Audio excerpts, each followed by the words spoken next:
올해는 좀 어떻게 절세하는 방법이 있을까 하고 찾아보시다가 이제 이런저런 문의를 주시는데 병의원 같은 경우는 페이닥터 분들이나 이런 분들 소득이 높다 보니까 많이들 지급하세요. 금액을 크게. 근데 제가 너무 놀라웠던 경험 한 번이 있는데 지방 어떤 이제 병의원 뭐 협회였는지 어디에서 누가 오셔가지고 좀 설명을 했대요. 세미나를. 근데 절세 플랜으로 사내근로복지기금을 도입하세요. 그러면서 급여를 낮추고 그리고 복지를 많이 주면 세금을 많이 낮출 수 있다. 4대 보험도 낮추고.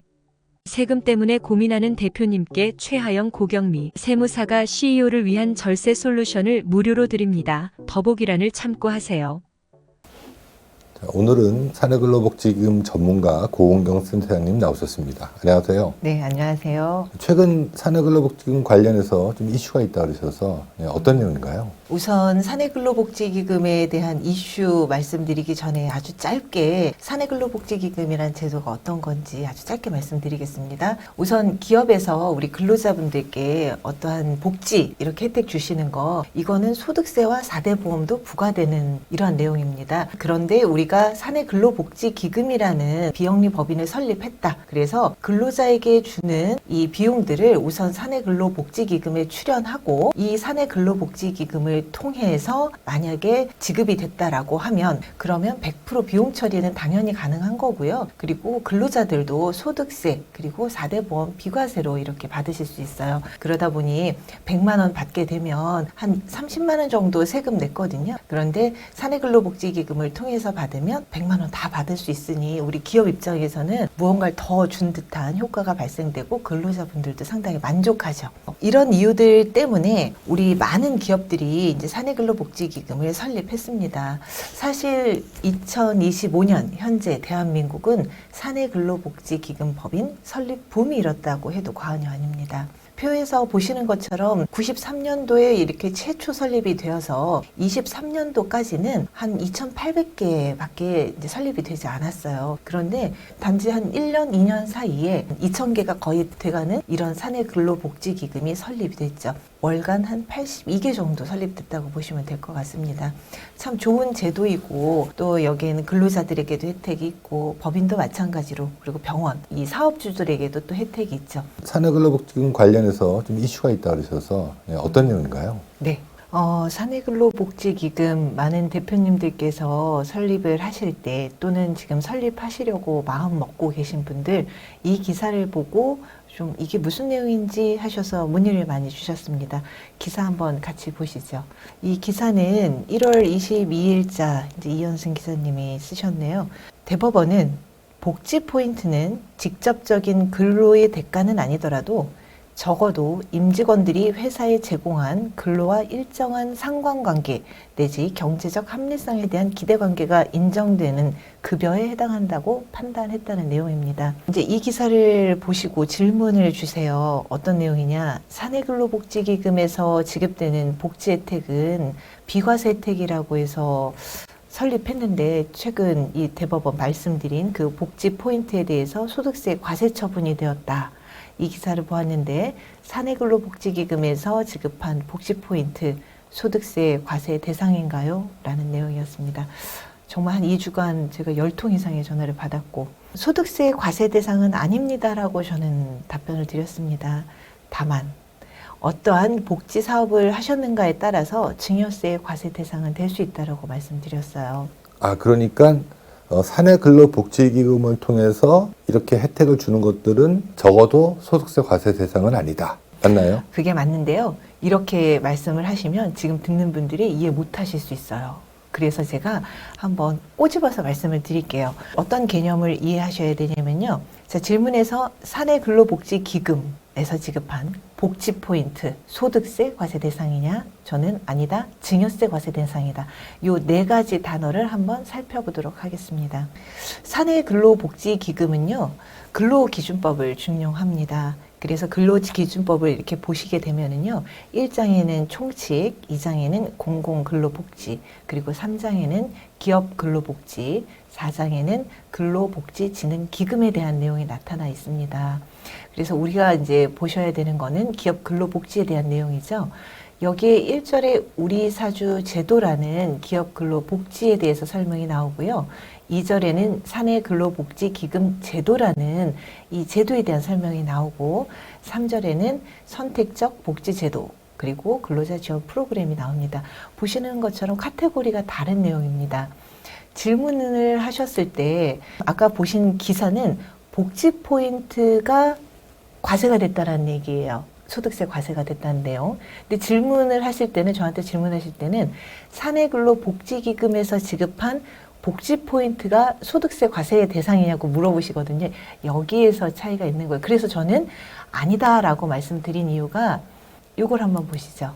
우리가 사기업, 공기업에서 사내근로복지기금이 없이도 선택적 복지제도라는 제도를 도입해서 복지 포인트를 지급할 수 있어요. 이것은 아까 기사에서도 본 것처럼 임금의 성격이 있다라고 해서 소득세 과세 대상이 되는 거고요. 그런데 질문자는 우리는 사내근로복지기금이 있잖아요. 사기업에서 근로복지기금을 설립하고 여기에서 선택적 복지제도를 정관에 이제 이렇게 넣어가지고 제도 도입을 해서 복지 포인트를 발급하는 경우는 소득세는 비과세예요. 그 이유가 왜 사내근로복지기금에서 했기 때문인가요? 라고 얘기를 하시는데 그게 맞는 얘기도 합니다. 왜냐하면 지급을 할 때는 이 사기업과 근로자 간에 직접적인 연결고리가 없죠. 우리는 복지라는 이름으로 지급을 한 거지 근로자로서 무언가를 준 게 아니잖아요.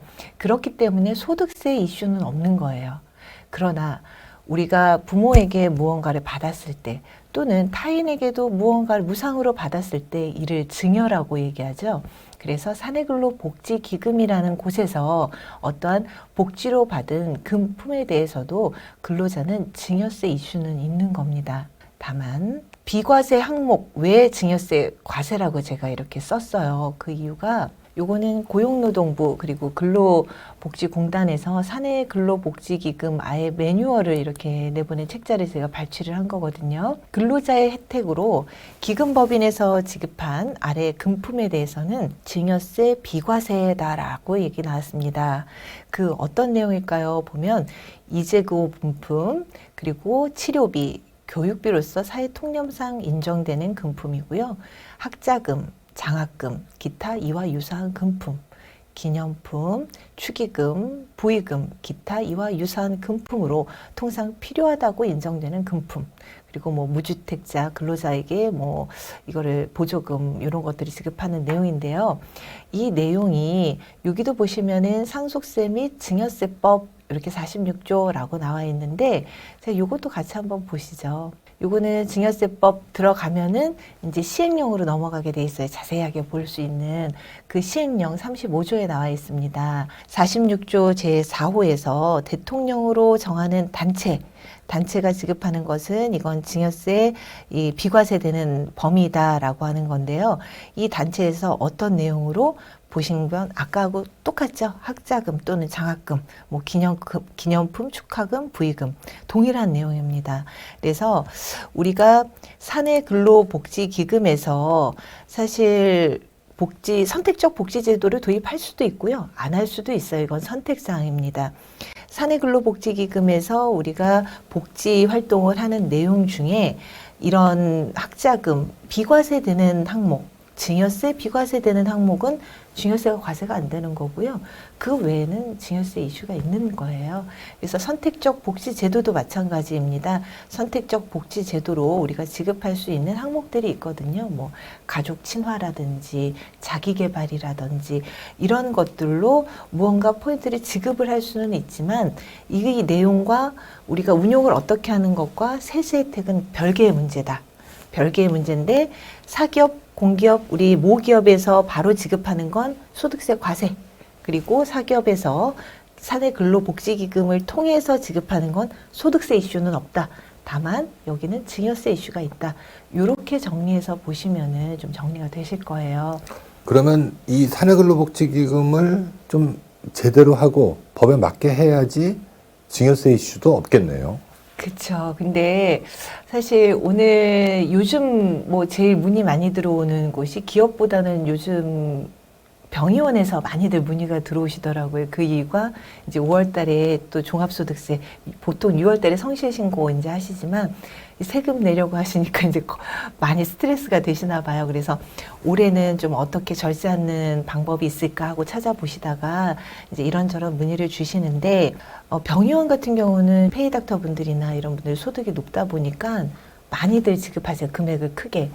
근데 제가 너무 놀라웠던 경험 한 번이 있는데 지방 어떤 이제 병의원 뭐 협회였는지 어디에서 누가 오셔가지고 좀 설명을 했대요, 세미나를. 근데 절세 플랜으로 사내근로복지기금을 도입하세요. 그러면서 급여를 낮추고 그리고 복지를 많이 주면 혜택을 많이 이제 세금을 많이 낮출 수 있다. 4대 보험도 낮추고 원장님께서 연세가 있으시니까 그 말씀을 듣고 아드님한테 알아보라고 해서 이제 전화 문의 주셔서 상담을 했는데 절대 그렇게 하시면 안 된다고 했어요. 이게 나와 있어요. 우리 그 사내근로복지기금 매뉴얼에도 나와 있는데 어떠한 근로성 대가를 줄이고 이렇게는 하지 말아라고 나와 있거든요. 그렇다고 하면 뭐 사내근로복지기금 설립해서 어떤 혜택 볼 수 있을까 하시는데 많아요. 이게 합법적인 범위 내에서 우리가 가이드를 잘 하셔가지고 우리한테 맞는 사내근로복지기금은 설립할 때부터 정관 그리고 세칙 이게 되게 중요하거든요. 우리한테 맞는 정관, 맞춤형 정관을 만드셔야 되고요. 맞춤형 세칙을 만드셔야 돼요.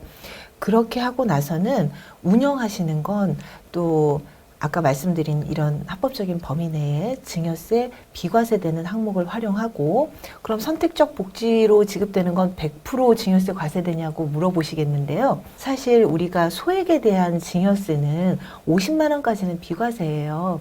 근데 이게 이제 회당 50만 원이거든요. 그러면 뭐 선택적 복지 제도로 어떻게 무언가를 지급하셨을 때 50만 원 범위 내에서는 요거는 증여세 비과세가 맞습니다. 그래서 이런 것들을 좀 적정히 활용하셔가지고 우리 맞는 그런 운영 그리고 활용 계획 세우셔야지 되고 마지막으로 사내근로복지기금은 비영리법인이어서 주무관청인 고용노동부에다가도 우리가 이 뭐 어떻게 지급을 했는지 어떻게 활용을 했는지를 보고해야 할 의무가 있고요. 또 국세청에도 신고해야 할 의무가 있습니다. 그래서 이렇게 2개의 기관에다가 신고하고 보고하거든요. 그러니까 이런 것들 좀 잘 맞춰서 제대로 좀 하셨으면 좋겠다 이제 당부드리고 최근에 그 이슈 때문에 워낙에 많은 전화 그리고 질문들이 오셔가지고 그래서 제가 이걸 좀 정확하게 짚어드려야겠다 싶었습니다.